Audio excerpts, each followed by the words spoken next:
లక్షలాది తెలంగాణ రైతాంగానికి రైతు రుణమాఫీ చేసి తీరుతామని లెక్కలు వేసి అంకెలు కూడి ఎంతమంది అడ్డం పడ్డా ఎంతమంది కాళ్ళల్లో కట్టెబెట్టాలని చూసినా ఇయాలటికి ఇయాల 18,000 కోట్ల రూపాయలు ఇయాల రైతుల ఖాతాలో మనం వెయ్యడం జరుగుతుంది.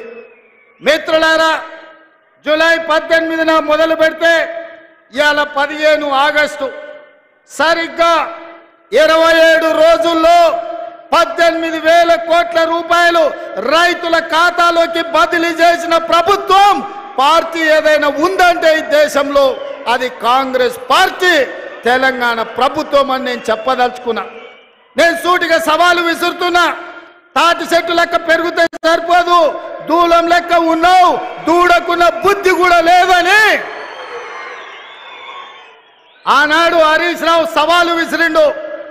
మీరు రైతు రుణమాఫీ చేయండి, నేను సిద్దిపేట ఎమ్మెల్యేకు రాజీనామా చేస్తా, మళ్ళా ఎన్నికల్లో పోటీ చెయ్యనని.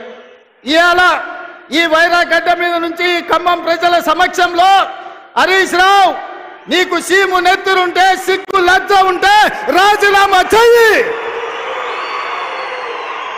నువ్వు కూడా నీ మామలకనే సిగ్గు లేనోనివైతే ఏట్ల దుంకి సావు అని చెప్పి నేను ఈ సందర్భంగా చెప్పదలుచుకున్నా.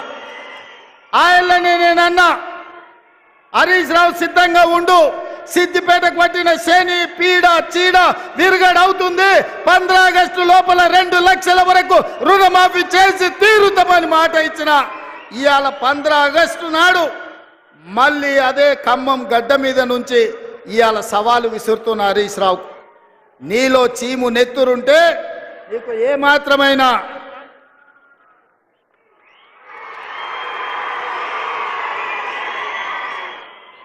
ఏమాత్రమైన సిగ్గు శరం ఉంటే రాజీనామా చెయ్యి. నువ్వెట్లాగూ రాజీనామా చెయ్యవు, నీది సిగ్గులేని జాతి. అందుకే ఇవాళ నువ్వు రాజీనామా చేయకపోతే అమరవీరుల స్తూపం దగ్గరకు వచ్చే ముక్కు నేలకు రాజు కాంగ్రెస్ పార్టీ మీద సవాలు విసిరినందుకు తెలంగాణ రైతాంగం క్షమించండి. మాట తప్పని పార్టీ కాంగ్రెస్ పార్టీ రుణమాఫీ చేసింది. నేను విసిరిన సవాల్ను వెనక్కి తీసుకుంటున్నానని తెలంగాణ రైతాంగానికి క్షమాపణ చెప్పు. ఇవాళ నేను ఒక్క మాట అడగదలుచుకున్నా, నేను గుర్తు చేయదలుచుకున్న ఈ ఖమ్మం ప్రజలకు. ఆనాడు ఖమ్మం జిల్లా రైతాంగం, ఇంతకుముందే మా రామదాస్ గుర్తు చేసిండు, ఆనాడు ఖమ్మం జిల్లా రైతాంగం పండించిన మిర్చికి గిట్టుబాటు ధర అడిగితే గిట్టుబాటు ధర ఇవ్వకుండా దళారులు దోపిడీ చేస్తుంటే, దందాలు చేస్తుంటే ఆ ప్రజలకు కోపం వచ్చి చిర్రెత్తుకొచ్చి తిరుగుబాటు చేసిరు. దళారులను శిక్షించి దళారులకు బేడీ లేచి జైలుకు పంపించాల్సిన కేసీఆర్ ప్రభుత్వం ఆనాడు ఈ ఖమ్మం జిల్లా రైతాంగాన్ని అరెస్టు చేసి జైల్లో పెట్టి బేడీ